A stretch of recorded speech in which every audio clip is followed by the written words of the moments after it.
Hello dear, आपका स्वागत है इस वीडियो के अंदर। यहाँ पर हम करने वाले हैं जी concept lecture 6 profit and loss का। ठीक है, किस टाइप के क्वेश्चन होंगे?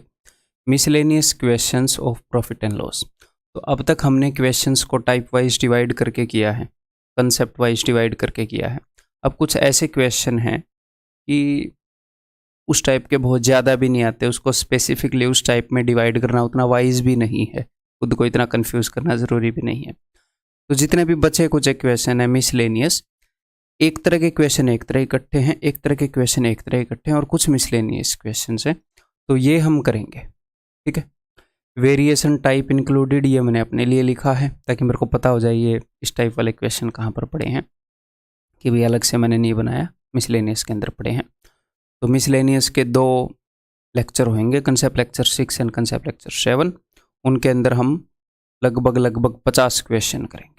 ठीक है, तो हो सकता है वीडियोस थोड़ी सी लंबी भी हो जाएं या ना भी हो, तो कोई दिक्कत नहीं है, पढ़ना है तो टाइम तो लगाना पड़ेगा, मेहनत तो लगेगी, है ना। तो हम स्टार्ट करते हैं। हम डायरेक्टली क्वेश्चंस करेंगे, इसके अंदर कोई कंसेप्ट नहीं है। जैसे ही क्वेश्चन आएगा, अगर कोई कंसेप्ट बताना है तो मैं साथ के साथ बताऊँगा। ठीक है, तो पेन नोटबुक निकाल लो, रिलैक्स होकर बैठो। आपको पता ही है कि हम बहुत ही प्यार से सीखते हुए आगे चलते हैं, बहुत ही प्यार से सीखेंगे। ठीक है, मेरे बताने से पहले क्वेश्चंस को करना स्टार्ट कर दो। A shopkeeper sells a pair of sunglasses at a profit of 25%। एक शॉपकीपर है, वो सनग्लासेस को 25% प्रॉफिट पर बेचता है।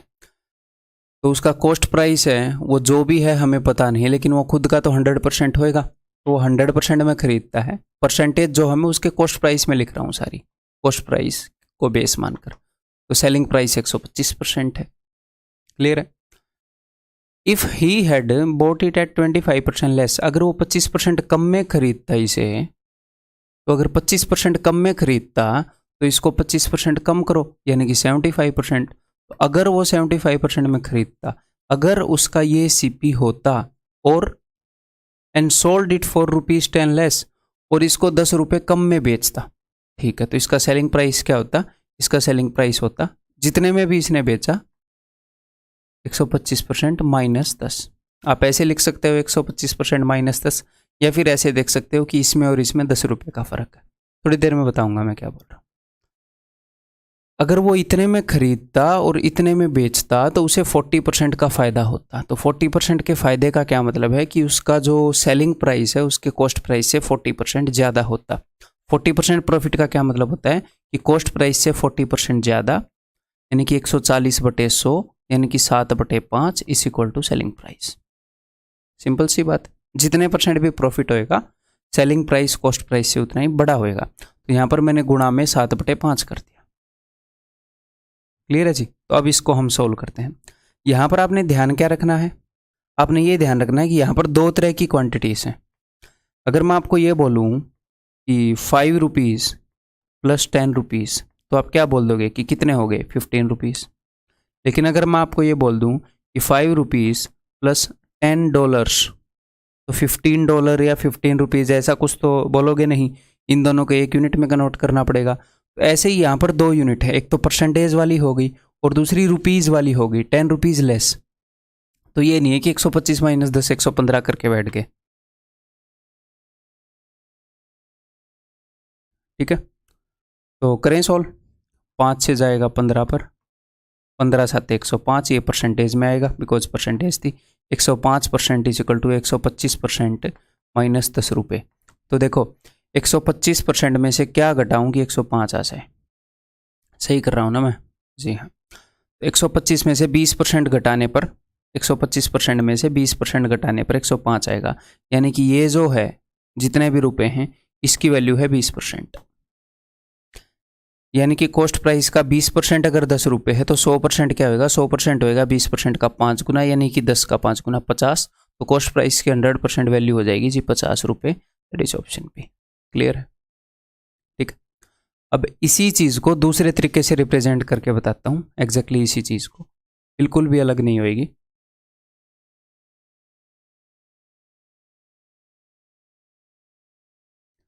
इन्होंने हमें क्या बोला? इन्होंने बोला है कि भैया ये तो कॉस्ट प्राइस है और ये सेलिंग प्राइस है। ठीक है, नॉर्मली उसका कॉस्ट प्राइस 100% था तो सेलिंग प्राइस 125% था। फिर इन्होंने एक इमेजिनरी सिचुएशन क्रिएट की कि अगर कॉस्ट प्राइस 75% कम हो और वो 10 रुपये कम में बेचे तो उसको 40% का फ़ायदा हो रहा है। तो यहाँ पर मैं 40% का फ़ायदा इसे करवा देता हूँ, 40% का फ़ायदा है ना। तो इसका 10% क्या है जी, इसका 10% है 7.5, तो 40% क्या होगा इंटू 4 या फिर 7/5 कर लेते, एक ही बात है। तो इसका डबल 15 का डबल 30, तो 30%। इसका जो 40% है वो 30% के बराबर होएगा, 75 का 40%, ठीक है। 40% हम इसे बढ़ा रहे हैं तो ये कितना हो जाएगा, ये हो जाएगा 105%। तो एग्जामिनर क्या बता रहा है, एग्जामिनर बता रहा है कि इन दोनों में 10 रुपये का फ़र्क है। आप देख रहे हो कि इन दोनों में 20% का फ़र्क है जो कि 10 रुपये के बराबर है। तो 20% की वैल्यू 10 रुपये, 100% की वैल्यू 50 रुपये, that's it, option B. Clear है। तो ये तो एग्जैक्टली सेम चीज़ हो गई, उसी को अलग तरीके से मैंने रिप्रेजेंट किया। आपका दिल करे वैसे कर लो, डजंट मैटर आप कैसे कर रहे हो, ठीक है। तो यहाँ पर तो हमने यूज़ किया है जी परसेंटेज। एक आधी जगह पर आप रेशियो भी यूज़ कर सकते हो, यहीं पर यूज़ करके दिखा देता हूँ। फिर मैं जनरली परसेंटेज यूज़ करता हूँ, लेकिन कभी कभी क्या होता है, मान लो ये परसेंटेज फ्रैक्शन में आ गई 66.66, यहाँ पर फ्रैक्शन में आ गई, यहाँ पर फ्रैक्शन में आ गई, तो उस केस में हमें रेशियोज को भी यूज़ करना आना चाहिए। देखो, shopkeeper sells a pair of sunglasses at a profit of 25%। तो सनग्लासेस का कुछ कॉस्ट प्राइस होएगा, इस पे 25% प्रॉफिट हो रहा है, यानी कि इसको 25% बढ़ाना पड़ेगा तब जाकर सेलिंग प्राइस आएगा, ठीक है जी। तो यहाँ पर एक ऐसी वैल्यू होनी चाहिए जिसको मैं 25% बढ़ा सकूँ। 25% का मतलब है 1/4, यानी कि जिसका 1/4 कर सकूँ, यानी कि जो 4 से डिविजिबल हो। नहीं तो 25% बढ़ा तो किसी को भी सकते हैं, बट 4 से डिविजिबल रहेगा तो ईजी हो जाएगा। फिर आगे उसने क्या बोला है, आपको ऐसे करने की जरूरत नहीं है क्वेश्चन एग्जाम में, मैं समझाऊंगा उसके बाद हम सटासट कर सकते हैं। If he had bought it at 25% less, अगर वो इसे 25% कम में खरीद पाता तो यानी कि इसको 25% कम करने की भी क्षमता हो, है ना। इसको 1/4 कम, तो ये 4 से डिवाइड होना चाहिए, 4 से डिवाइड होना चाहिए, ठीक है। 4 से डिवाइड तो हमने कर लिया। And sold it for ₹10 less, he would have gained 40%। अब यहाँ पर देखो, कॉस्ट प्राइस मैंने कम कर दिया, कम किए हुए कॉस्ट प्राइस को 40% बढ़ाएंगे। अगर वो कम में खरीदता तो उसे 40% फ़ायदा हो रहा है। 40% बढ़ाने का मतलब है 2/5 निकाल कर ऐड करना, यानी कि 5 से भी डिविजिबल होना चाहिए। तो जो भी वैल्यू मैं मानूंगा, आपने एग्जाम के अंदर क्या करना है, आपने ऐसी वैल्यू माननी है। यहाँ पर परसेंटेज क्या है 25%, यानी कि 4 से डिविजिबल, 4 से डिविजिबल, 5 से डिविजिबल, यानी कि 20 से डिविजिबल होना चाहिए इस केस के, ठीक है। हम सेम वैल्यू को 25% बढ़ा रहे हैं, 25% घटा रहे हैं, तो 4 से डिविजिबल से ही काम चल जाएगा।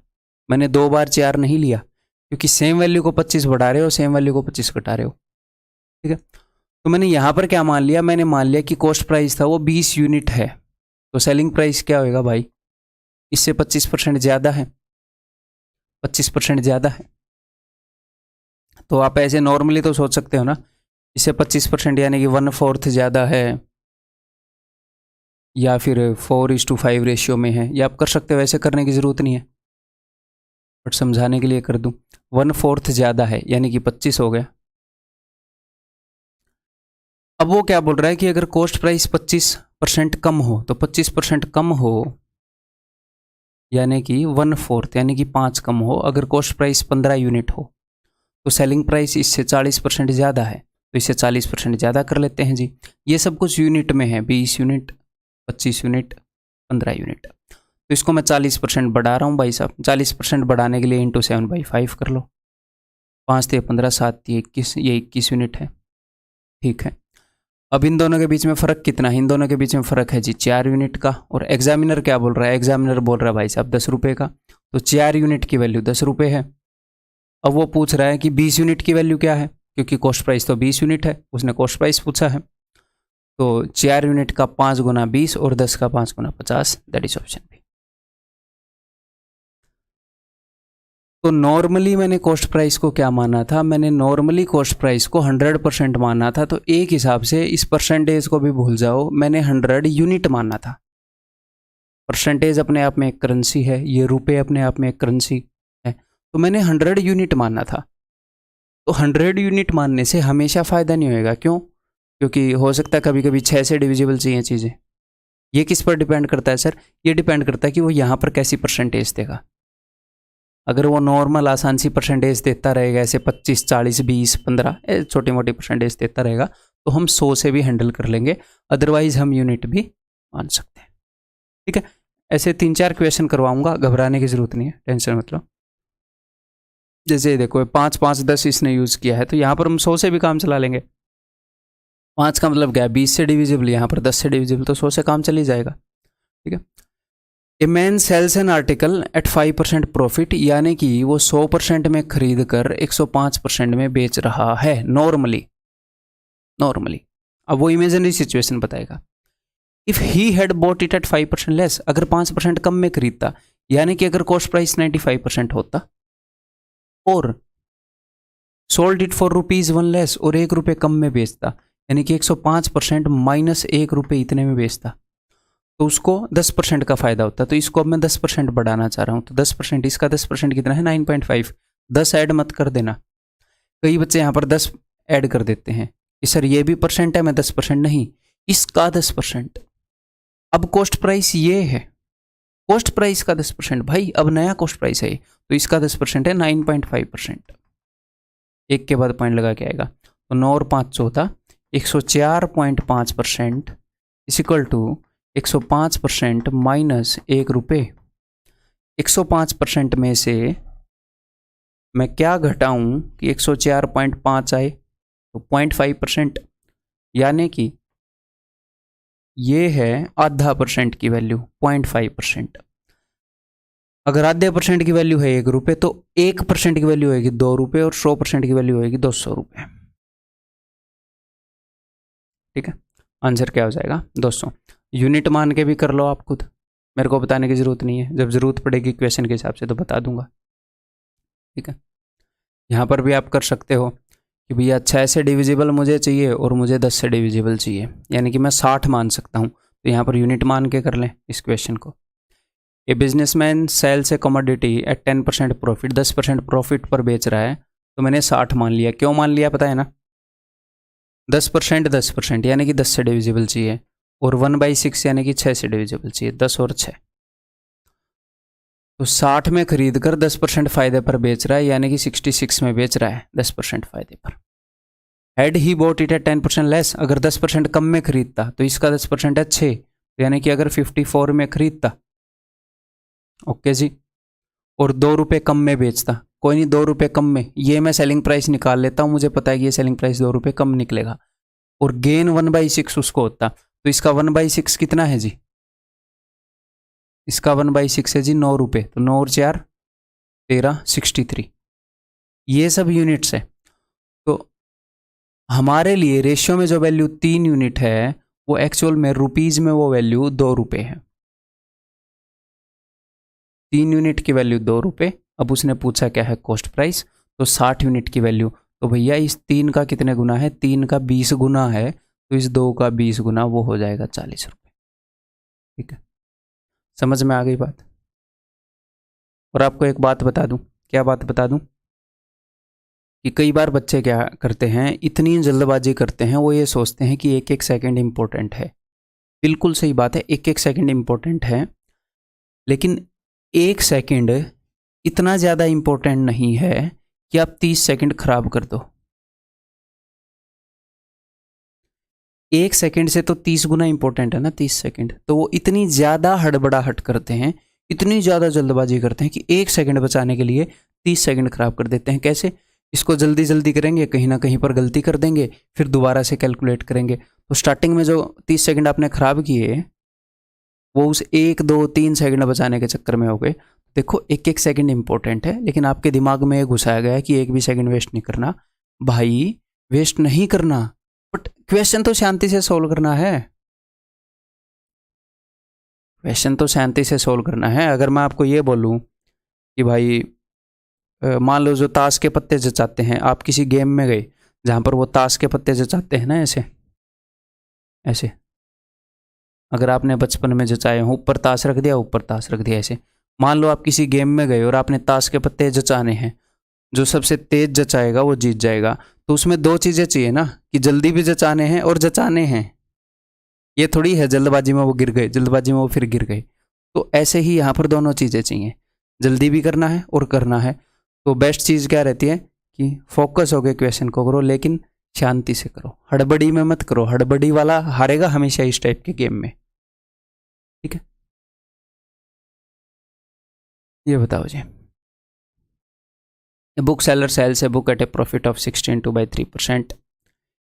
If he had bought it at 12.5% less, तो 16.2/3 का मतलब क्या है? 1/6। जो चीज़ है वो 6 से डिविजिबल चाहिए, इसका मतलब है 1/8 8 से डिविजिबल चाहिए। 8 और 6 से डिविजिबल यानी कि 24 से डिविजिबल चाहिए। और अगर वो 240 ज़्यादा में बेच देता तो उसको इतने का फ़ायदा होता। ये क्या है? ये है 3/7 यानी कि 7 से डिविजिबल चाहिए। तो 24 7 168, तो 168 मैंने मान लिया, 168 unit cost price. A book seller sells a book at a profit of 16.2/3, तो 1/6 का उसे प्रॉफिट होता है, 1/6 का। देख लेते हैं इसका 1/6 कितना है जी। 6 दूनी 12, 6 8 48, तो 160 180 और 16 176। ठीक, इतने में खरीद के इतने में बेच रहा है। अगर वो इसे 12.5% कम में खरीदता तो कर दो एक बार, -1/8, तो 8 से डिवाइड करूंगा तो 21 ना, 21 8 है ना, ये तो 21 7 147। सही किया मैंने जी। अगर वो इसको 1/8 कम में खरीदता और कितने में बेचता, अगर इसको 240 रुपये ज़्यादा में बेचता तो इतने का प्रॉफिट होता। तो इतने का प्रॉफिट एक बार कर दो इसके ऊपर, तो इतने का प्रॉफिट कर दे रहा हूँ, प्लस 3/7। तो इसको मैं 7 से काटूंगा, 21 63। अगर 63 रुपये का प्रॉफिट हो जाए 210, तो वो 210 में बेचता। तो ये दोनों यूनिट्स हैं जी, 176 यूनिट 210 यूनिट। इनके बीच में कितने का फ़र्क है? इनके बीच में फ़र्क है जी 24 और 10 34 यूनिट का, 34 यूनिट। ठीक है, और एग्जामिनर क्या बोल रहा है? एग्जामिनर बोल रहा है 240 रुपये का फ़र्क है। 34 units is equal to 240, 1 unit is equal to 240/34। और का पूछत रही है, 17 से कट तो नहीं रहा, ऐसे आंसर कैसे आएगा? 176 24 10 34 210। देखते हैं कहाँ गड़बड़ी की है। देन द कॉस्ट प्राइस होता बुक 168। 17 से ये भी नहीं कटेगा, 17 से वो भी नहीं कटेगा, कहीं ना कहीं पर गड़बड़ की है। देख लेते हैं भाई। अब यहाँ पर फ़ायदा हुआ है 1/6 का, तो 6 दूनी 12 6 8 48, 160 और 20 180 और 16 196 होता है। ठीक है, तो फिर फ़र्क 20 कम हो जाएगा, यानी कि 14 हो जाएगा फ़र्क। 7 से कट रहे हैं, 7 से कट रहे हैं, फ़र्क हो गया जी 14 यूनिट की वैल्यू इतनी है, तो 1 यूनिट की वैल्यू क्या हो जाएगी? 1 यूनिट की वैल्यू हो जाएगी इतनी, 240 बटे 14, 168 यूनिट की वैल्यू निकालनी है। तो ठीक है, ये 14 से कट रहा है, कट रहा है। 14 कम 14 दूनी 28, तो 2880। देखो अब यहाँ पर मैंने कैलकुलेशन कैसे की, मेरे दिमाग में तुरंत ये आया कि इसके अंदर भी 12 है, मैंने 12 को 12 दिया, 144 हुआ। यहाँ पर 2 बच जाएगा, 144 का डबल 288 और 0। तो धीरे धीरे प्रैक्टिस हो जाएगी। ये नहीं है कि अगली बार मैं इस क्वेश्चन को सोल्व करूँगा तो मैं ऐसे ही करूँगा, हो सकता है मेरे दिमाग में ना आए ऐसे ही, बट धीरे धीरे क्या होगा, ये चीज़ें दिखने लग जाएंगी, कभी दिखेंगी कभी नहीं दिखेंगी। तो ओवरऑल थोड़ा सा बूस्ट मिल जाएगा कैलकुलेशन को, है ना। स्क्वायर क्यूब याद करने का यही फ़ायदा होता है। अब ये बताओ, a man sold 20 apples for ₹100 and gained 20%. How many apples did he buy for ₹100? 100 में उसने कितने एप्पल बाय किए होंगे? तो इसको मैं दो तरीके से करवा सकता हूँ। एक तो एक वेरिएशन वाला वे है, आपको पता होना चाहिए कि चीज़ें कैसे वेरी करती हैं, और एक सिंपल अपना बेसिक वे है। ठीक है, जब क्वेश्चन कॉम्प्लेक्स होएगा तो दोनों में लगभग सेम ही टाइम लगेगा, लेकिन क्वेश्चन सिंपल होता है तो वेरिएशन वाला फास्ट होता है। मैं आपको दोनों वे बता देता हूँ, जो भी समझ में आए, कोई सा भी बुरा नहीं है। ठीक है, जब क्वेश्चन कॉम्प्लेक्स होएगा तो मैं वेरिएशन वाला बताऊंगा नहीं, क्योंकि मैं पहले बताता था, वो दिमाग को ख़राब ही करता है स्टूडेंट के को, ना। चीज़ें देखनी थोड़ी सी मुश्किल होती हैं उसमें, और ये भी नहीं है कि वो बहुत ज़्यादा भयंकर फास्ट है, गलती होने के बहुत हाई चांसेस है, और टाइम भी लगभग उतना ही लगता है, तो क्यों रिस्क ले, है ना। और दिमाग पर भी बर्डन रहता है, और ऑप्शन में गलत ऑप्शन भी मिलते हैं। ठीक है जी। तो देखो यहाँ पर हुआ क्या, एक बंदे ने 20 एप्पल बेच दिए, कितने रुपए के? 100 रुपए के। अब ये बोल रहा है कि उसने 100 रुपए में कितने एप्पल खरीदे। तो मुझे एक बात बताओ, ध्यान से मेरी बात को समझने की कोशिश करिएगा। मनी सेम है, 100 रुपए है।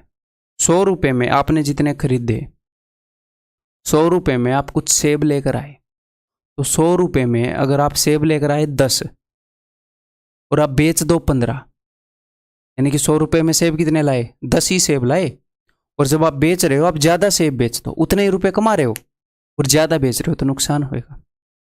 तो अगर आपको फायदा चाहिए तो उतने ही रुपए में कम सेब बेचोगे या ज्यादा?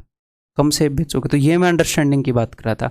अगर इसके अंदर 3 फैक्टर हो गए तो ये अंडरस्टैंडिंग 3 बार आपको देखनी पड़ेगी। फास्ट देख पाओ तो बढ़िया है। मेरी तो बहुत मतलब काफ़ी ज़्यादा प्रैक्टिस हो रही है, इसी तरीके से मैं सोचता हूँ। बट बेसिक वे काफ़ी ईजी रहता है स्टूडेंट के लिए, ना कोई बर्डन, ना कोई गलती की गुंजाइश, और एट मैक्स 3-4 सेकंड लेट, तो वो बेस्ट है। ठीक है। तो वैसे इजी क्वेश्चन में आप एक फैक्टर में आप देख पाओगे। तो भैया उसने कितने सेब खरीदे होंगे? उसने डेफिनेटली ज़्यादा सेब खरीदे होंगे 100 रुपये में, और कम बेच रहा होगा तभी फायदा होगा। तो उसको फायदा हो रहा है 20% का, तो 20% के फायदे को रिप्रेजेंट करता है 6/5 फ्रैक्शन। अब आप देखोगे, अब आपका दिमाग बताएगा कि उसने सेब कम खरीदे होंगे या ज़्यादा, अकॉर्डिंग टू सिचुएशन। ये आपने सोचना है। तो उसने कम खरीदे होंगे तो मैं छोटी फ्रैक्शन से मल्टीप्लाई करूंगा इसको, 20 को। ठीक है। उतने ही रुपए में, सॉरी मैंने कम खरीदे बोल दिया और ज़्यादा बेचे, मैं उल्टा बोल गया, सॉरी सॉरी सॉरी। देखो इसमें ऐसे गड़बड़ हो जाती है। जैसे स्टार्टिंग में मैं क्या बता रहा था कि उतने ही रुपए में वो ज़्यादा खरीद कर लाया होगा और वो बेच कम रहा होगा, कम बेच रहा होगा। अगर मैं 100 रुपये में 10 सेब ले आऊं और मैं बेच रहा हूं 4, तो मैं 4 सेब बेच कर ही 100 रुपये कमा ले रहा हूं।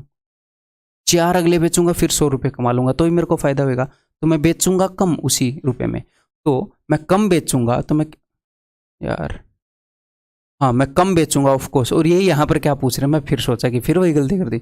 मैं कम बेचूंगा, लेकिन यहाँ पर ये क्या बोल रहे हैं कि मैंने खरीदे कितने, तो मैं ज़्यादा खरीद के लाया हूँ। तो मैं किससे मल्टीप्लाई करूंगा? छोटी फ्रैक्शन से या बड़ी फ्रैक्शन से? बड़ी फ्रैक्शन से।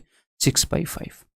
तो 5 चौके 20, 6 चौके 24, दिस इज द आंसर। तो ये क्या होएगा, जब इसके अंदर फैक्टर्स बढ़ेंगे, जब इसके अंदर फैक्टर्स बढ़ेंगे तो कंफ्यूजिंग हो जाएगा। 3 बार मैंने आपको ऐसे समझाना पड़ेगा और फिर भी आप गलती कर सकते हो। तो मैं इसको बेसिक वे से बताऊंगा। मैं क्यों बताना चाह रहा था, मैं इसलिए बताना चाह रहा था कि भाई साहब ये मत सोचना ये आता है, ये बेस्ट नहीं है, इसलिए मैं नहीं बता रहा। सारे मेथड आते हैं मुझे, इतने साल हो गए पढ़ाते हुए, कोई बुक नहीं छोड़ी है, कोई प्रीवियस ईयर क्वेश्चन नहीं छोड़ा, पेपर क्वेश्चन पेपर कोई नहीं छोड़ा। ए मैन सोल्ड 20 एप्पल्स, तो आप क्या करोगे, यहाँ पर हम डील करेंगे एक एप्पल। हम हमेशा एक आर्टिकल का प्राइस देखेंगे और प्यार से करते हुए क्वेश्चन को निकल जाएंगे। ठीक है। ए मैन सोल्ड, और आप ये देखोगे कि जो आप एक आर्टिकल का निकाल रहे हो, आप क्या निकाल रहे हो, हैं फायदा कितना है, नुकसान कितना है, तो उसके अकॉर्डिंग हम कॉस्ट प्राइस पर जा सकते हैं।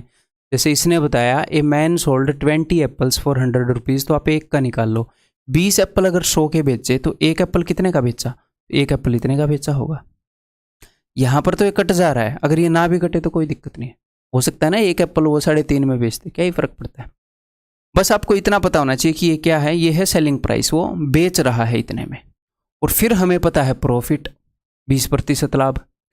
तो 20% प्रॉफिट का क्या मतलब है कि कॉस्ट प्राइस का 6/5 टाइम्स है सेलिंग प्राइस। तो सेलिंग प्राइस को अगर मैं 5/6 कर दूं, तो देखो यहां पर आपको 5/6 या 6/5 चूज करने में जोर नहीं लगा, क्योंकि ये अंडरस्टैंडिंग हम बार बार कर चुके हैं। 20% प्रॉफिट है तो कॉस्ट प्राइस को 6/5 टाइम करूंगा तो सेलिंग प्राइस आएगा, सेलिंग प्राइस को 5/6 करूंगा तो कॉस्ट प्राइस आएगा। अब ये क्या हो गया, अब हम कॉस्ट प्राइस पर पहुंच गए। और ये कॉस्ट प्राइस किस चीज़ का है? एक एप्पल का। और वो ये बोल रहे हैं कि 100 में कितने खरीदे होंगे, तो मैं मान लूंगा कि एक एप्पल इतने में खरीदा है तो n एप्पल खरीदे होंगे 100 रुपये में। समझ पाए? ये एक एप्पल की कॉस्ट है, तो उसने n एप्पल खरीदे होंगे 100 रुपये में। एक एप्पल की cost into n equal to 100 रुपये। n की वैल्यू निकाल लो, आपका उत्तर आ जाएगा। ठीक है। 5 चौके 20, 6 चौके 24, 24 उधर ऊपर जाएगा तो n की वैल्यू इक्वल टू 24। थोड़ी देर में इसको बहुत ज़्यादा फास्ट करा दूंगा मैं। Option C. ये बताओ a man sold 25 apples for 100 rupees, तो एक एप्पल बेचा होगा जी 100/25 का, ठीक है, ये सेलिंग प्राइस है, उसको 20% फ़ायदा हो रहा है, कॉस्ट प्राइस का 6/5 टाइम्स है, इसको 5/6 करूँगा तो कॉस्ट प्राइस आ जाएगा, ये एक एप्पल का कॉस्ट प्राइस है, उसने n एप्पल खरीदे होंगे 120 रुपये में, ठीक है। अब यहाँ पर अदरवाइज हमें दो फैक्टर से डील करना पड़ता है, 100 और 120 वाला, और दूसरा परसेंटेज वाला, ठीक है। तो अब इसको सोल्व करो, 120 25 चौके, ठीक है, 4 30 पर 5 से 6 पर, और 6 ऊपर जाएगा, 6 6 36, तो n is equal to 36, that is option B. Clear है, सिंपल है, टेंशन मत लो, धीरे धीरे और फैक्टर्स लाएंगे। ये बताओ, by selling 12 oranges for ₹60, 12 orange 60 रुपये में बेच दिया, तो आप क्या करोगे, आप एक ऑरेंज पर आओगे, तो एक ऑरेंज कितने में बेचेगा भाई, और ध्यान रखो ये सेलिंग प्राइस है 60/12, ठीक है, ओके।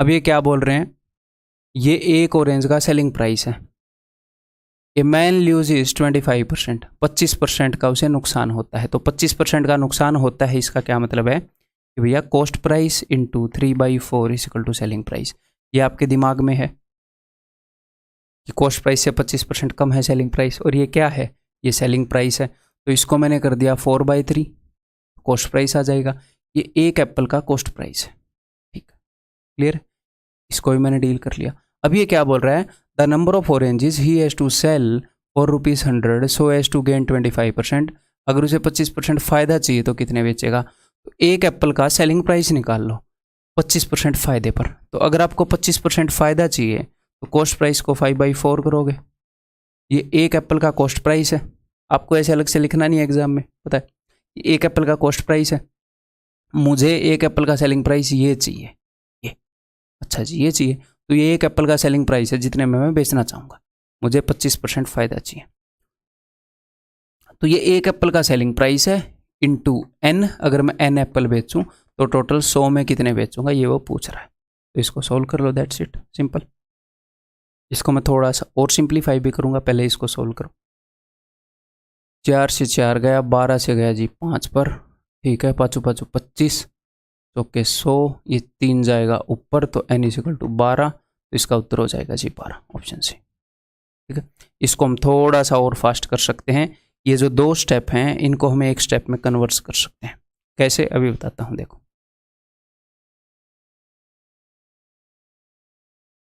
एक एप्पल का सेलिंग प्राइस कितना होगा मुझे बताओ, 12 ऑरेंज, एप्पल नहीं सॉरी ऑरेंज, 12 ऑरेंज 60 रुपये में वो बेच रहा है, तो एक ऑरेंज वो बेच रहा होगा 60/12 में, ये एक ऑरेंज का सेलिंग प्राइस है।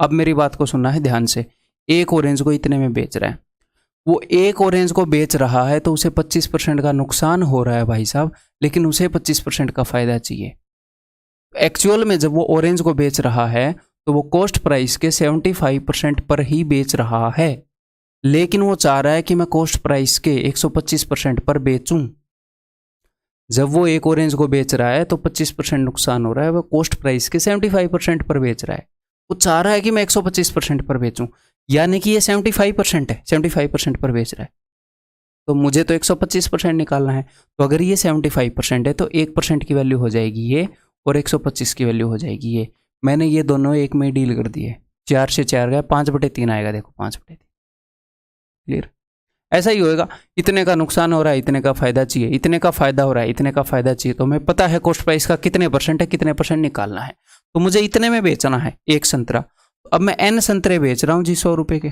ये लो जी, इतना लिखोगे, जवाब आपके सामने, 5 3, ठीक है जी, 12 पंजे 25 चौके, 3 ऊपर जाएगा, n is equal to 12, and that's it, option C. अब अगले क्वेश्चन को करोगे ऐसे, एग्जैक्टली ऐसा ही क्वेश्चन है, ये बताओ अब, देखो इसमें भी संतरे बिक रहे हैं, उसमें भी संतरे बिक रहे थे, सेम क्वेश्चन है,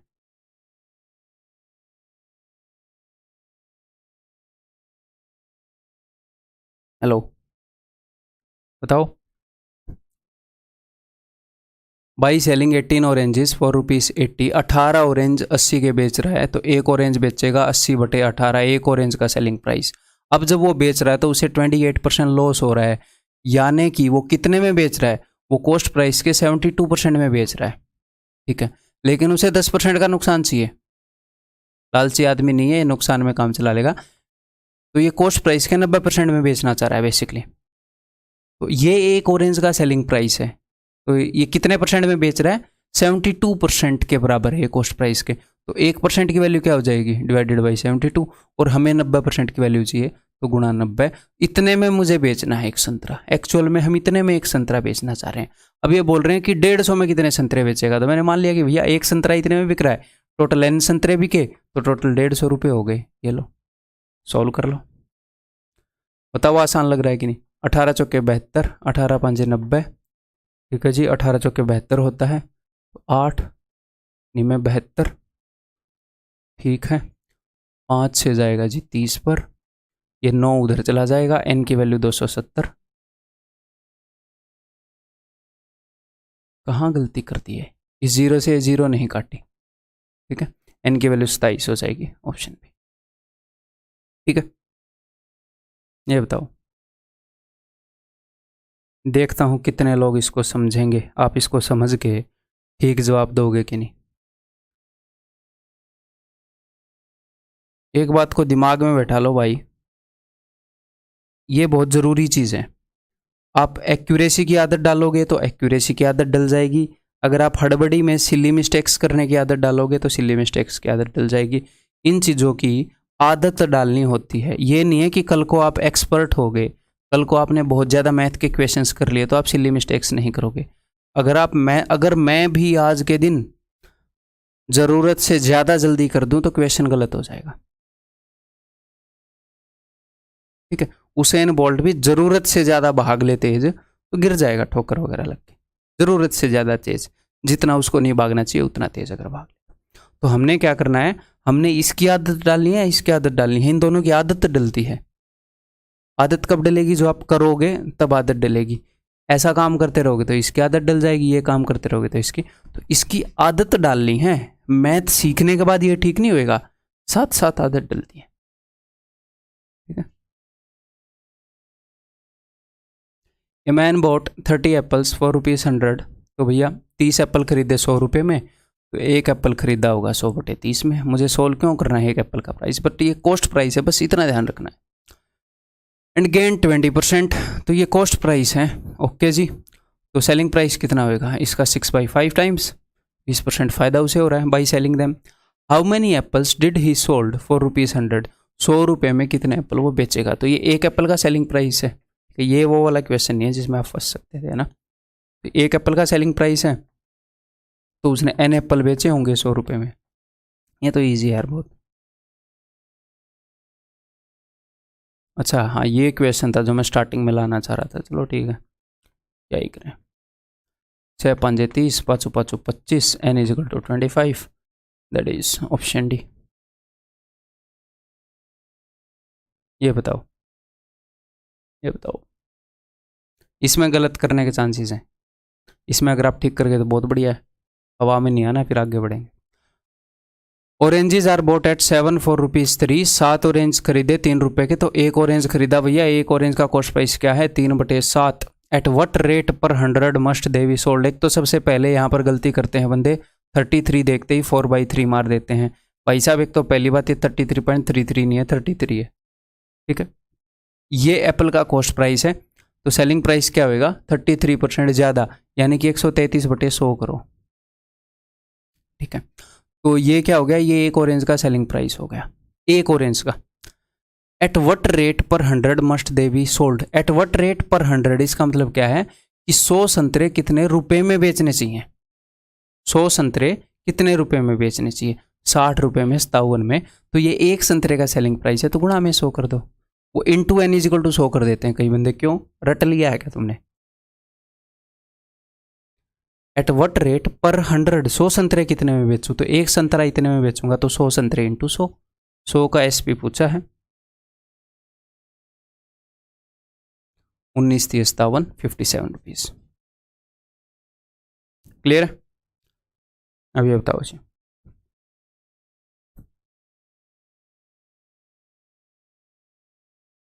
A trader buys Zawar at ₹30 per kg. 20% of the grain gets wasted. He plans to sell the remaining grain so that he makes 40% overall profit. At what price should he sell the grain? ठीक है जी, तो एक simple सा question मैं आपसे पूछूंगा। मान लो आप दूध लेकर आए, ठीक है, और हुआ क्या, आपका आधा दूध गिर गया। क्लियर है? आप दूध लेकर आए बेचने के लिए, आपका आधा दूध गिर गया, आधा ही रह गया, ठीक है। तो मान लो आप दूध 10 रुपये प्रति किलो के हिसाब से लाए। अब आप ये चाहते हो कि यार दूध तो गिर गया, अब इसमें फ़ायदा क्या ही कमाऊँ मैं, आधा दूध गिर गया, ओवरऑल फ़ायदा तो नहीं होगा, जितने रुपए मैंने डाले थे एटलीस्ट उतने तो निकलाएं, जितने रुपए मैंने डाले थे उतने तो निकलाएं। फिर आप क्या करोगे, आप किस रेट पर बेचोगे? क्या कॉस्ट प्राइस पर ही बेचोगे कि जितने रुपए डाले थे उतने निकलवाने हैं, तो 10 रुपये में लाया था 10 में बेच दूँ, फिर तो आपके आधे ही रुपये निकलेंगे क्योंकि आधा दूध तो गिर गया। तो आप क्या करोगे, अगर आपको एग्जैक्टली कॉस्ट प्राइस जितने रुपए भी निकालने हैं तो आप क्या करोगे, आप डबल रेट पर बेचोगे। क्यों? क्योंकि आपके पास आधा ही बचा है, आपके पास आधा ही बचा है, ठीक है।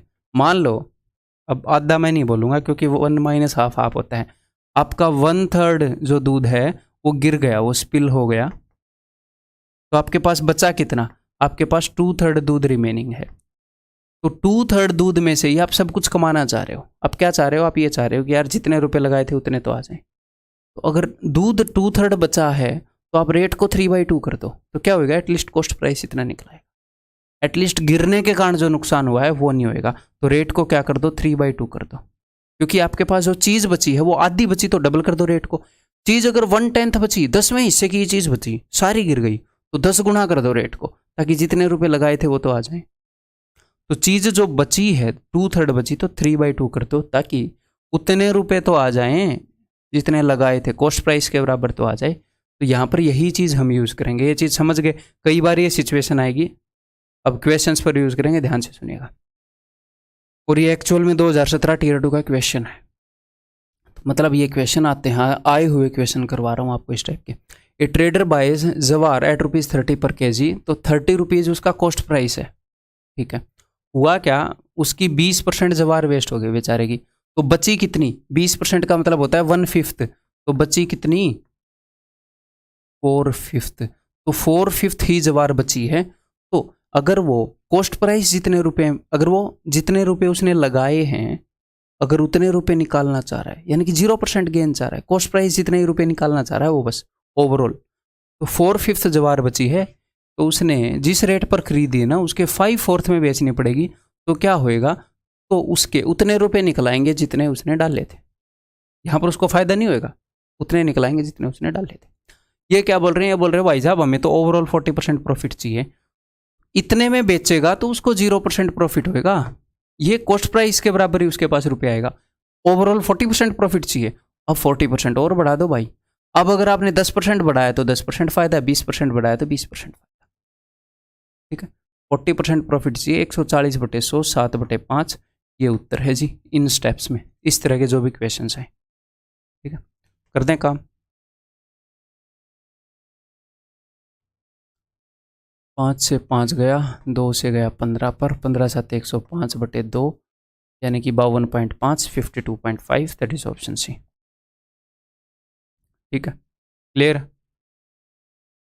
ये बताओ, 2017 Tier 2 का क्वेश्चन है, देखता हूँ आप बता पाओगे कि नहीं।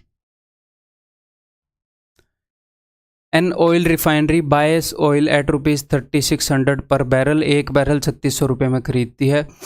देर इज 10% वेस्टेज, ठीक है। If the refinery wants to earn 5% profit then at what price would it sell including 8% tax on the selling price. तो देखो रेट कितना है जी, रेट है जी 3600। अब इनके साथ जो घटना घटी है या इन्हें जो फ़ायदा चाहिए उसके अकॉर्डिंग ये रेट वेरी होएगा।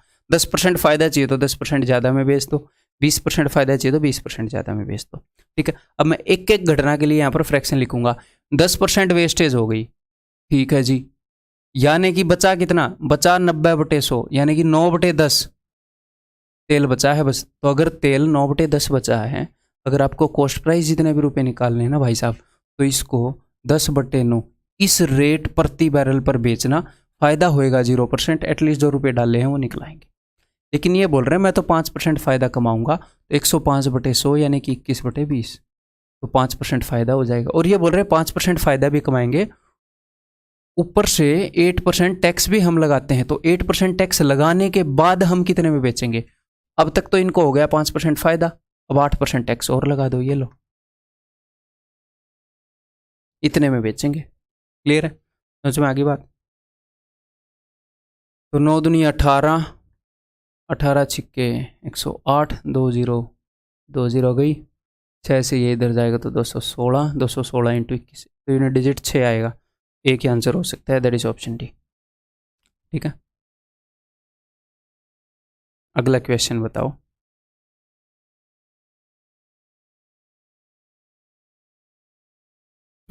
ये भी आया वो क्वेश्चन है, 2016 टीयर 2 का क्वेश्चन है, तीनों टीयर 2 के क्वेश्चन है लास्ट वाले।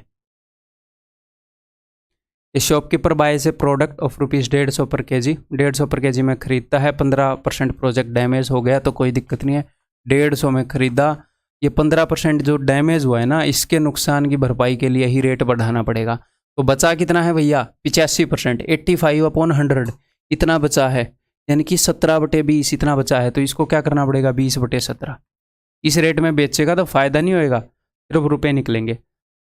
ये बोल रहे हैं हमें 20% फ़ायदा भी चाहिए, तो भाई ये लो 6/5 और बढ़ा दो रेट को, ये उत्तर आ जाएगा। तो नीचे 17 सबके हैं, तो मतलब कि सोल्व करवाएंगे, मानेंगे नहीं ये 5 चौके। तो यहाँ से मैं 1 2 इसको ट्रांसफ़र कर रहा हूँ ताकि ये हो जाएगा 300, और 6 दूनी 12 × 36, 3600 बटे में 17, 17 दूनी 34, 17 दूनी 34, 17 223 है क्या कहीं पे? नहीं है,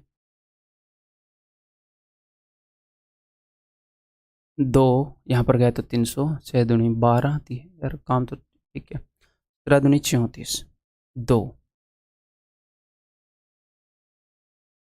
17 दूनी 34, 2 बचा था, मैंने क्या मान लिया था पता नहीं, 40 मान लिया था। 17 एकम 17, 3 बचा, 17 एकम 17, 211, 13/17, दैट इज ऑप्शन। क्लियर है जी? समझ में आ गई? अब इस तरह के क्वेश्चन कर लोगे, किसी की चीज़ें खो जाती हैं, किसी के अंडे टूट जाते हैं। ये 2016 टीयर 2 का है, किसी का तेल गिर जाता है, किसी का अनाज सड़ जाता है, इस टाइप के क्वेश्चन कर लोगे ना, लोगों का नुकसान बचा लोगे ना। अब shopkeeper purchased 510 eggs at the rate of ₹20 per dozen, इस रेट से उसने खरीदे, 30 एग्स पर ब्रोकन, 30 अंडे टूट गए। तो उसी टाइप का क्वेश्चन है, कुछ चीज़ें टूट गई, गुम हो गई, जो भी हो जाए इनके साथ। In order to make a gain of 20% he must sell the remaining eggs at the rate of, तो पहले क्या रेट था? पहले रेट था ₹20 पर डजन, ठीक है। तो अब इस रेट के साथ ऊपर नीचे करेंगे ना हम, ₹20 पर डजन के हिसाब से, जो भी इनके साथ घटना घटी गंभीर। तो 510 में से 30 गए, कितने एग बचे हैं भाई साहब? एग बचे हैं 480 बटे में 510, 510 में से 30 गए, इतने एग बचे हैं, इतने फ्रैक्शन बचा है। अब ये अंडे दर्जन में हैं, नहीं हैं, किलो में हैं, पाइया में हैं, कैसे भी हो फर्क नहीं पड़ता, आपको देखना है कि जो चीज़ थी वो फ्रैक्शन में कितनी बची है। आधी बच गई, 1/3 बच गई, 1/4 बच गई, फ्रैक्शन में इतनी बची है। तो रेट को भाई साहब इतने गुना करना पड़ेगा ताकि जो टूट गई जो चीज़ उसकी भरपाई हो जाए, सिर्फ उसके लिए। ऊपर से इनको फ़ायदा चाहिए 20% का, अंडे ये ठीक से संभाल के रख नहीं सकते, ठीक है। तो 20% प्रॉफिट के लिए 6/5 से मल्टीप्लाई करेंगे, तो 3 से जाएगा 17 पर, 3 से जाएगा 16 पर, ठीक है। 4 से ये जाएगा 5 पर, 5 से 5, ये 4 से गया था 2 3, 17 × 51/2, ये हो जाएगा 25.5, ठीक है, ऑप्शन बी। ये बताओ, सारे निकम में इसी कंसेप्ट लेक्चर में आ गए, किसी का तेल गिर गया, किसी के हीरे खो गए, हमें सिरदर्दी दे रखी है इन्होंने, अब बोल रहे हैं फ़ायदा कराओ हमारा। A diamond merchant bought 16 diamonds of same price each, he lost 1 diamond and sold the remaining at 20% more than the cost price. अच्छा,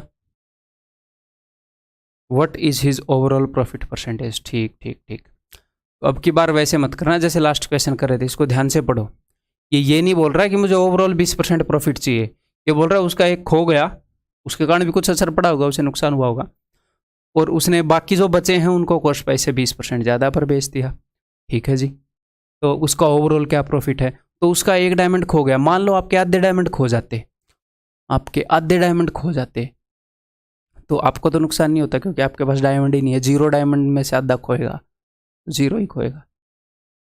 मान लो आपके पास हीरे हैं, ठीक है, आपके आधे डायमंड खो जाते तो आप कितना कॉस्ट प्राइस निकाल पाते? आधा ही निकाल पाते। ठीक है, मान लो आपके 1/3 डायमंड खो जाते, 1/3 नहीं है आपके पास 2/3 हैं, तो आप कॉस्ट प्राइस कितना निकाल पाते? 2/3 ही निकाल पाते। तो इन्होंने ये नहीं बोला है कि उसके डायमंड खो गए और अब उसको 20% फायदा चाहिए, नहीं, शरीफ बंदा है।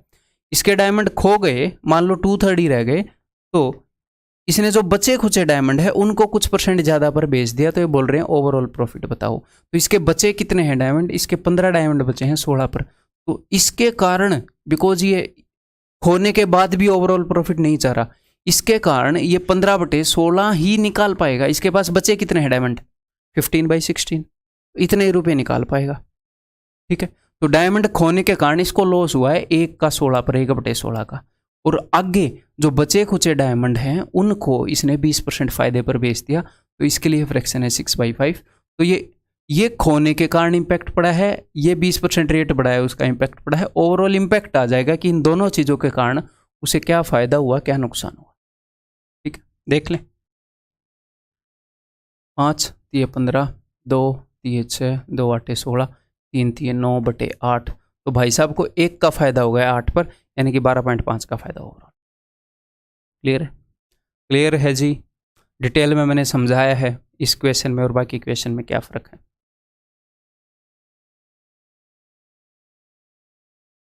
ये बताओ अब। A sold an item to B at 20% gain, B sold it to C at 8% gain, C sold it to D at 25% loss.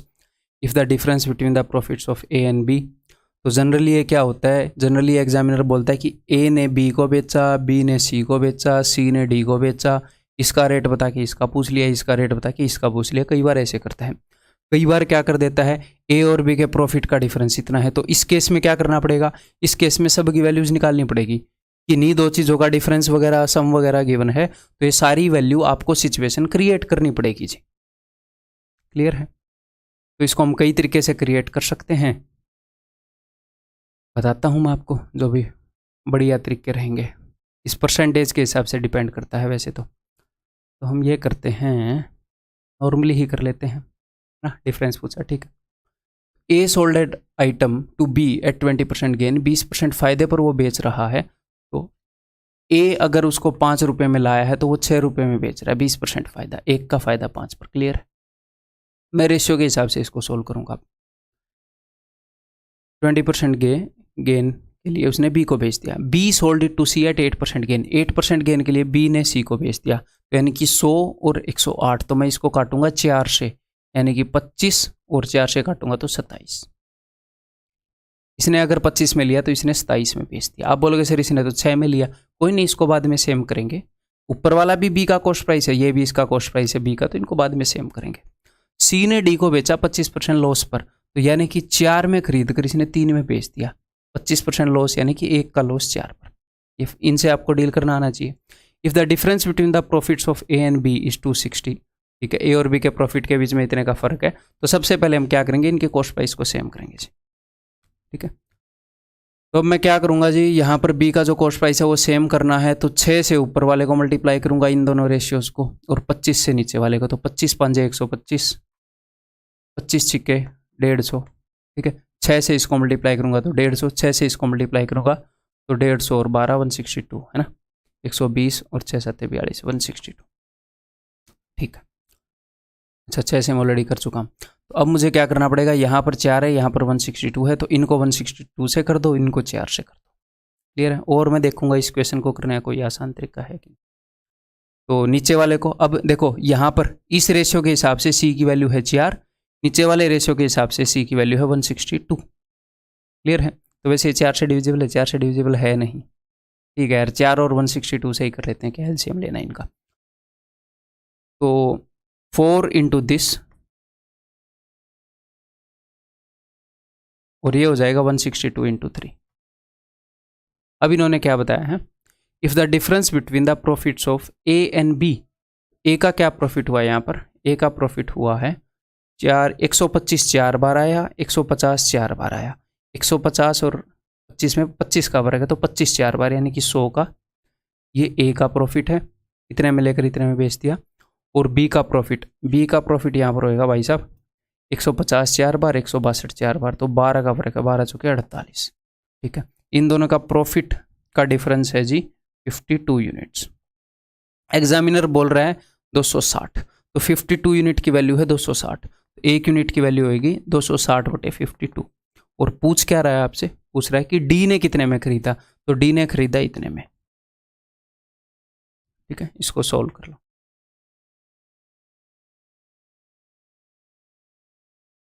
26 दूनी 2 से मैं इसको काट दूं, 2 8 16, और 2 से कभी भी 0 को मत काटा करो।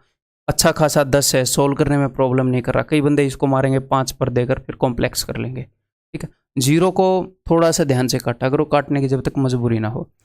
26 दूनी 2 8 16, 2 1 कम 2, तो 3 1 कम 3, 3 8 24 और 1 0, 2 4 3 0, that is option B. Clear? ठीक है जी। और ये क्वेश्चन सर कॉम्प्लेक्स होएगा नहीं होएगा, ये डिपेंड करता है बाई इन वैल्यूज़ पर। मैं आपको एक स्वीट वैल्यूज़ रख के यहाँ पर करवा दूँ या जानबूझ के कॉम्प्लेक्स करके कोई स्पेसिफिक तरीका ढूंढ के करवा दूँ और फिर एग्जाम में ना लगे, वो डिपेंड करता है इन वैल्यूज़ पर। कभी कभी आप इनकी वैल्यूज 100 ऐसे करके मानोगे तो भी चीज़ें सेट हो जाती हैं और कभी कभी सेट नहीं होती हैं। वो सब कुछ वैल्यू पर डिपेंड करता है। जैसे मान के देख लेता हूँ, मैं इन चीज़ों को याद नहीं रखता। ठीक है, A sold an item to B at 20% gain, इसने 100 में लिया, इसने 120 में इसको दे दिया। P sold it to C at 8% gain, इसने आगे 8% गेन में, तो अब ये यहीं पर फेल हो गया। तो कोई नहीं, 8% कितना हो जाएगा 9.6, ये हो जाएगा 129.6 में इसने बेच दिया। And to D at 25% loss, इसने इसको बेच दिया 25% लॉस में। यानी कि अगर मैं ऐसे मान के करूँगा तो मैं कैसे करूँगा, इसने इसको इतने में बेच दिया 25% लॉस यानी कि 3/4 में। मैं एग्जैक्ट निकाल लूँगा ही नहीं, अगर इसको निकालने की ज़रूरत पड़ेगी तो देखेंगे।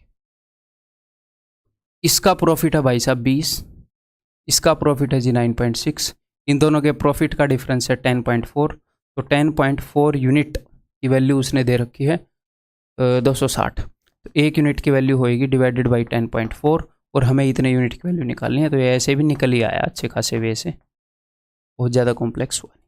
तो ये अकॉर्डिंग टू क्वेश्चन हम इनको हैंडल करेंगे।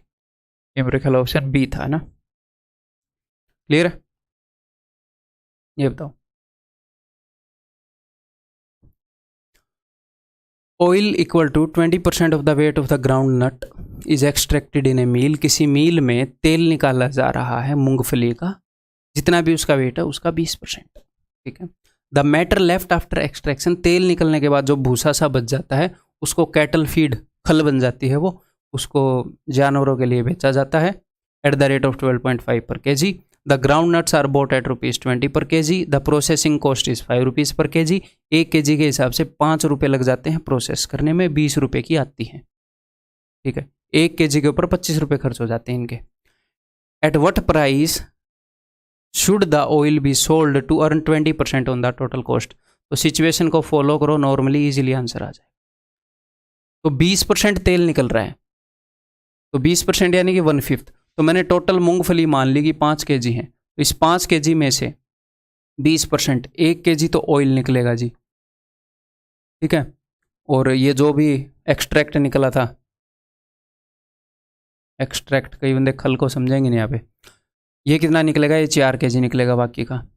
ठीक है, एग्जामिनर ने क्या बताया है कि रेट कितना है 20 रुपये पर kg, प्रोसेसिंग कॉस्ट कितनी है 5 रुपये पर kg, तो 1 kg पर 25 रुपये खर्च हो रहे हैं कि नहीं, 20 में खरीद के ला रहे हैं, 5 रुपये उस प्रोसेसिंग में खर्च हो रहे हैं, तो हर 1 kg के ऊपर 25 रुपये खर्च हो रहे हैं।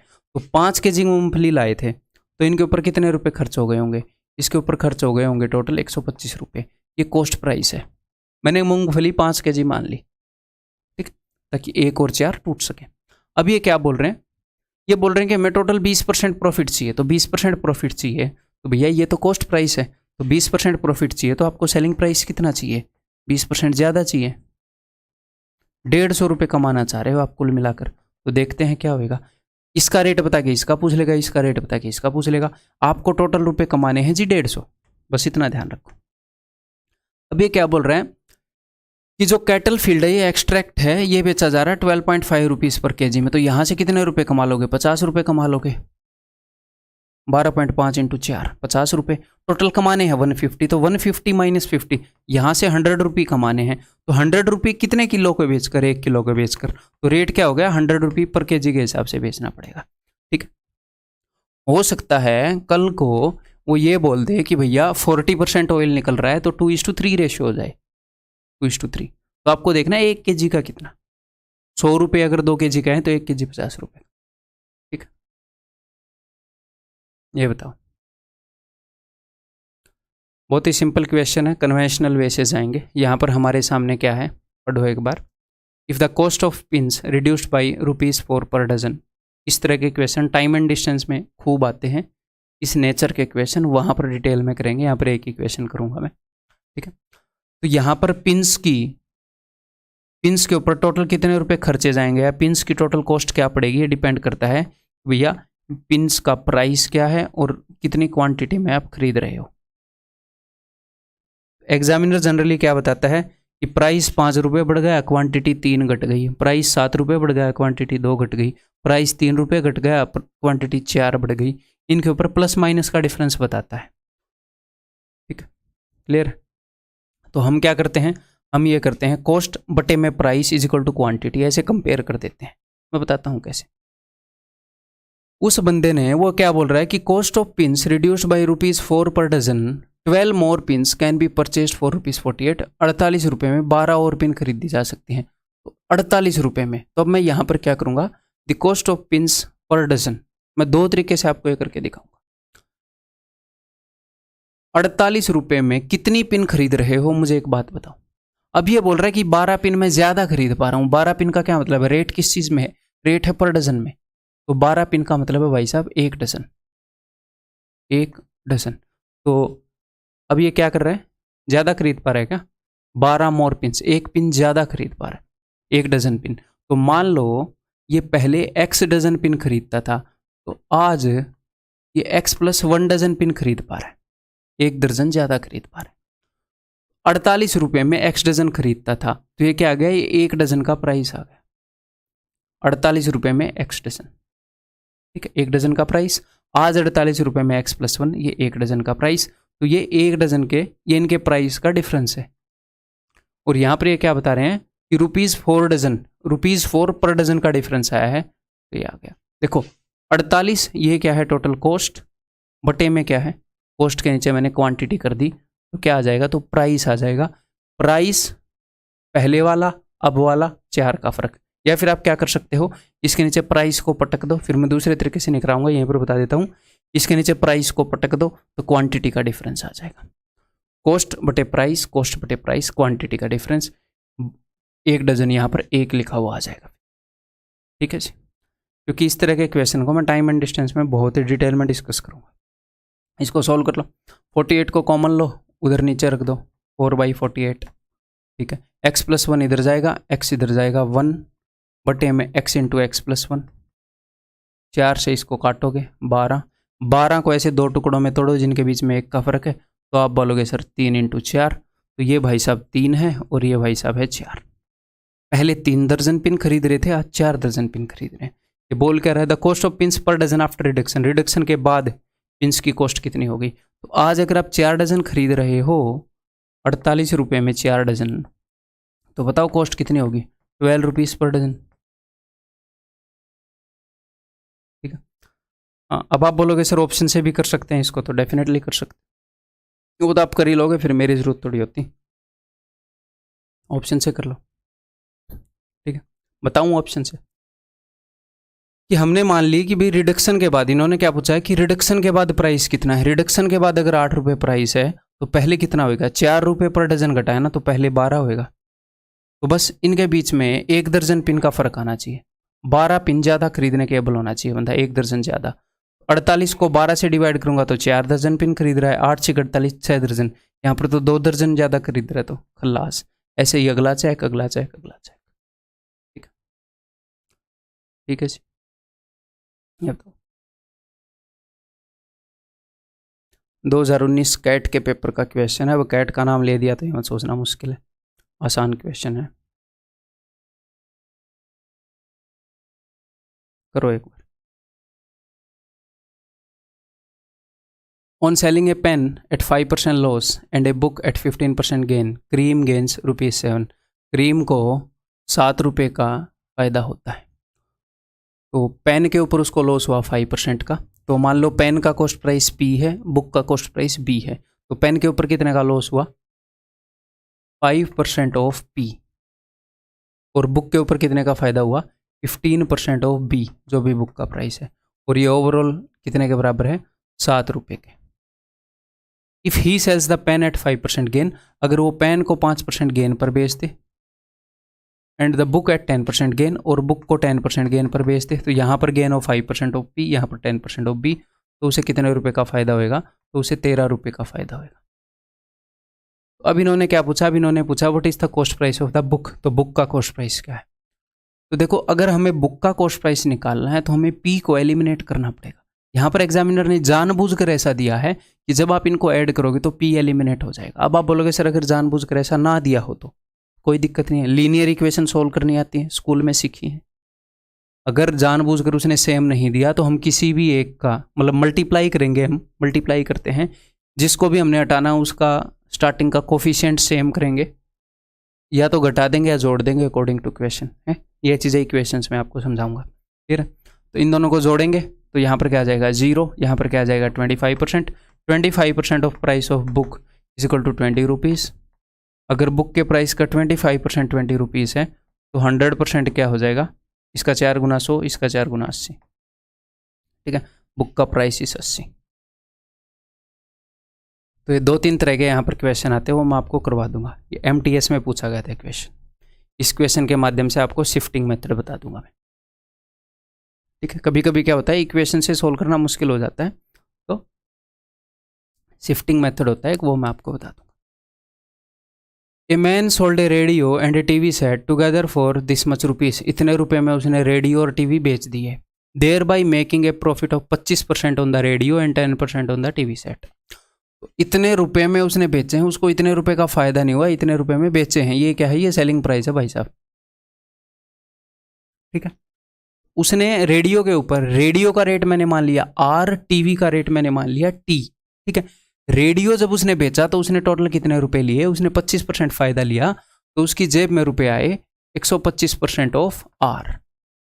और जब उसने बेचा टीवी सेट तो उसके जेब में रुपए आए 110% ऑफ T, और उसकी जेब में टोटल रुपए आए 30,400। क्लियर है जी?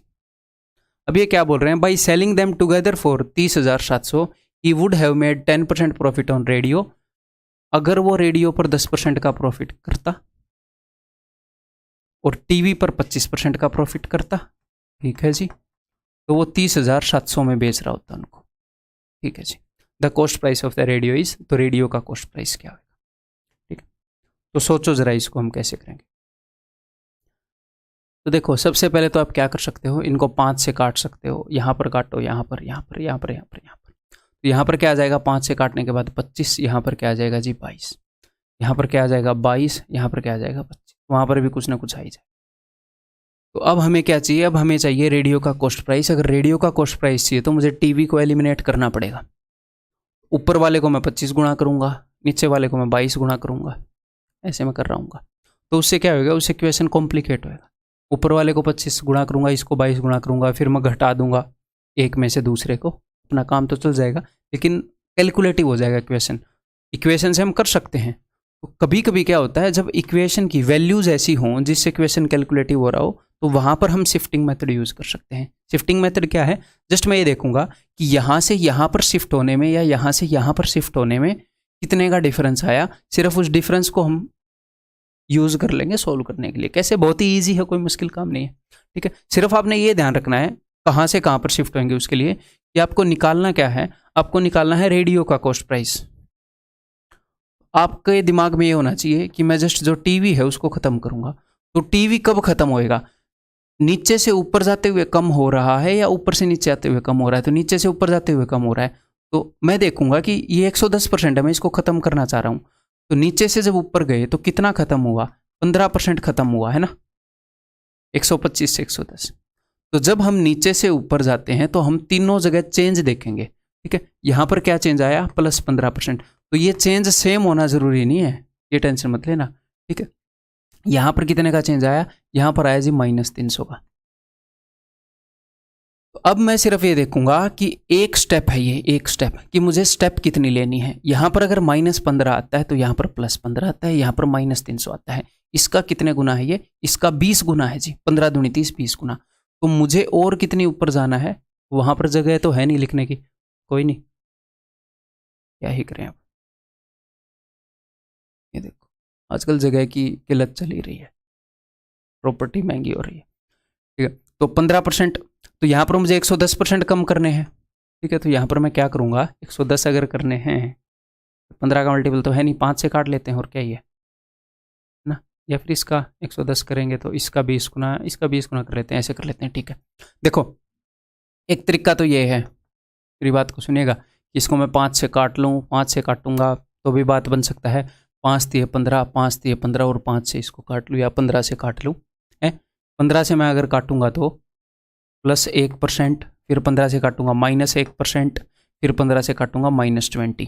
तो ऊपर अगर मैं 1% इसके अंदर घटाता हूँ, 1% इसके अंदर घटाता हूँ, तो ये 20 घटता है। तो मैं इसको यूज़ कर सकता हूँ कि 110 घटाना है, तो 110 घटाना है, तो अब मैं -1 का 110 गुना कर रहा हूँ, तो इसका 110 गुना, इसका 110 गुना, क्लियर है। या फिर मैं ऐसे देख सकता हूँ कि यहाँ पर अगर -15 होता है तो यहाँ पर उतना ही प्लस होता है, तो यहाँ पर +15 होगा। मैं चेंजेस देख रहा हूँ, यहाँ पर -15 चेंज होता है तो यहाँ पर +15 का, तो यहाँ पर मुझे -110 का चेंज चाहिए। क्यों सर, क्योंकि टीवी को खत्म करना है, रेडियो की कीमत पूछ रहा है। अगर टीवी की कीमत पूछता तो मैं नीचे की तरफ शिफ्टिंग कर देता, ठीक है। और यहाँ पर जो चेंज हो रहा है वो इसका 20 गुना है, तो 110 का 20 गुना जी, 110 का 2 गुना 220 और 20 गुना -2200। तो कैसे भी करके चेंज कर लो, दोनों तरीके मैंने बता दिए।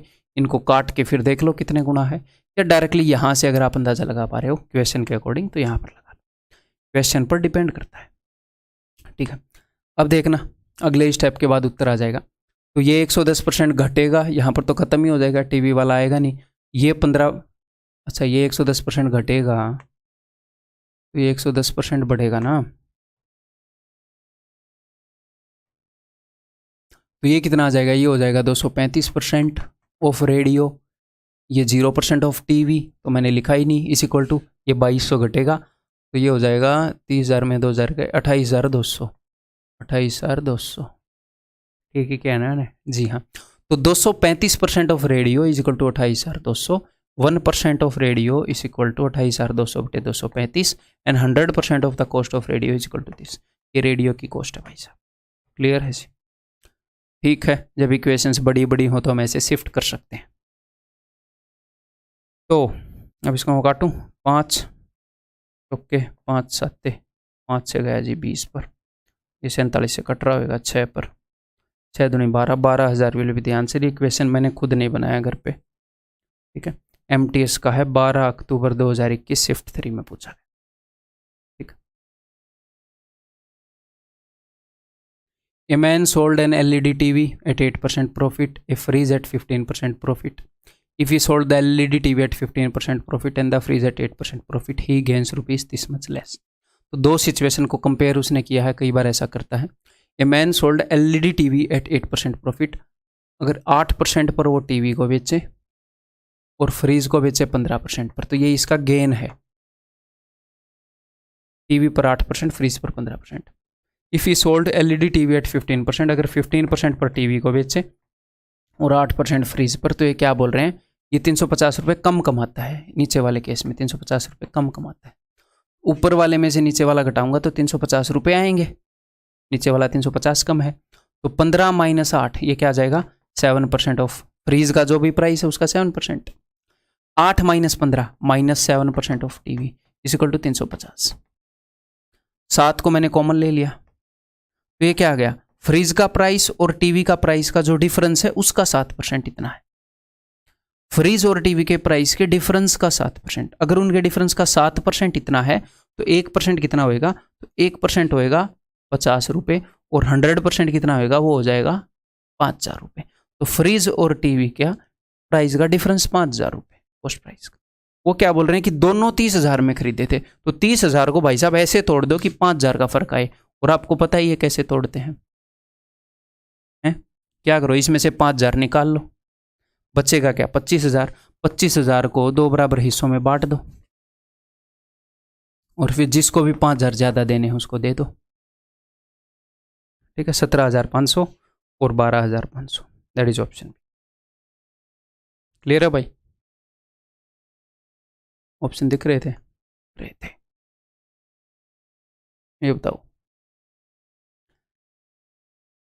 आई परचेस्ड 120 एक्सरसाइज बुक्स, बहुत ही ईजी क्वेश्चन, आप इजीली कर लोगे।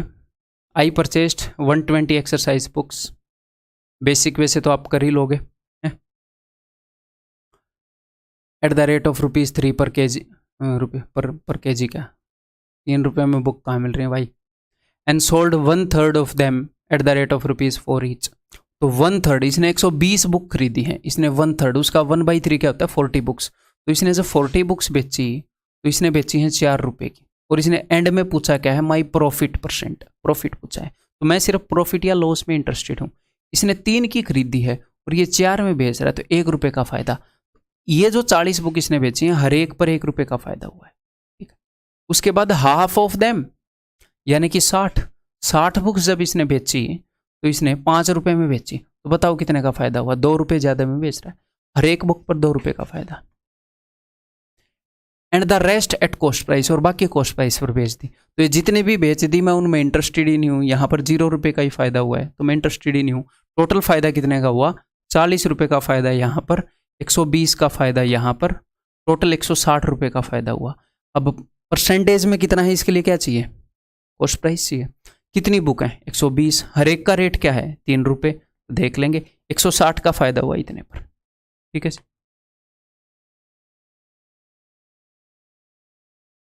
4 का फायदा हुआ है 9 पर, यानी कि 44.44, यानी कि ऑप्शन बी।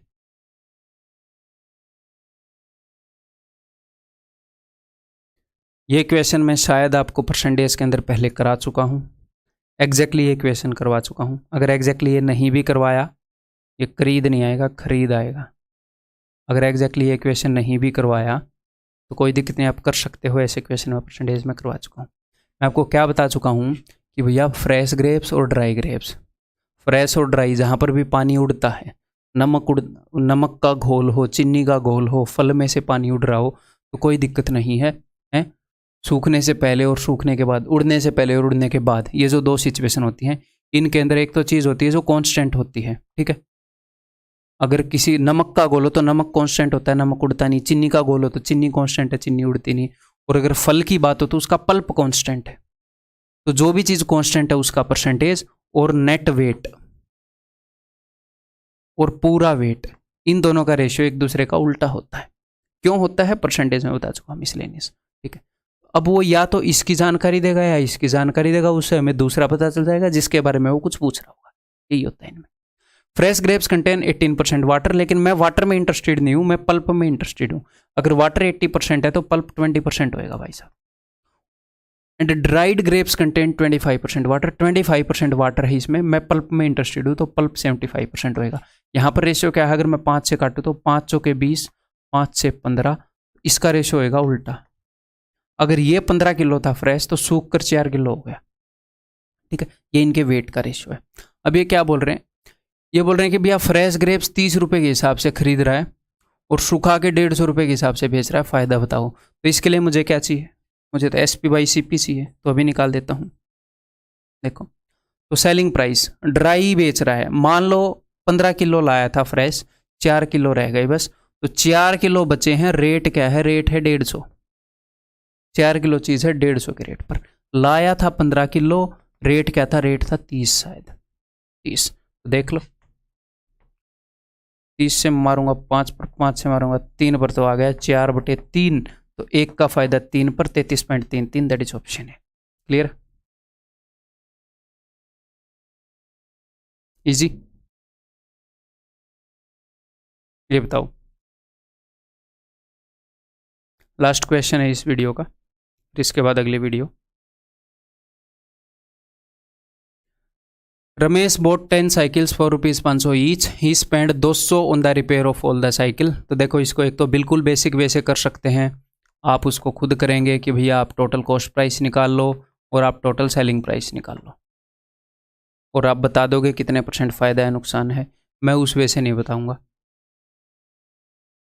देखो उसने 10 साइकिल खरीदी, हर एक साइकिल कितने की पड़ी उसको 50 रुपये की पड़ी, ठीक है।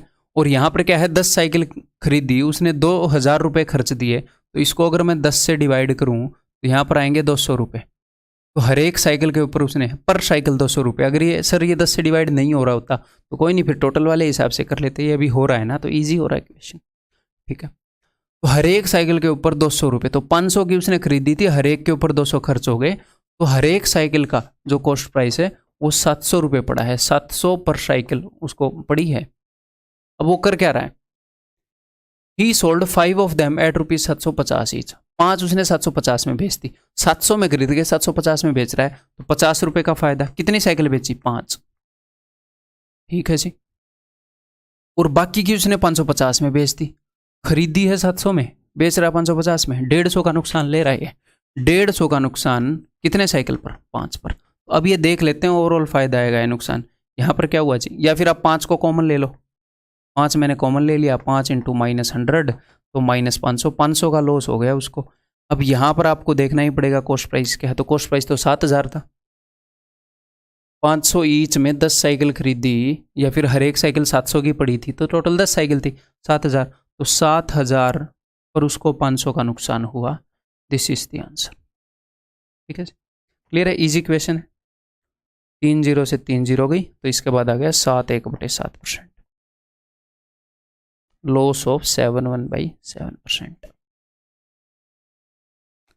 तो जैसा कि मैं बोल रहा था, लास्ट क्वेश्चन था इस एक्सरसाइज का।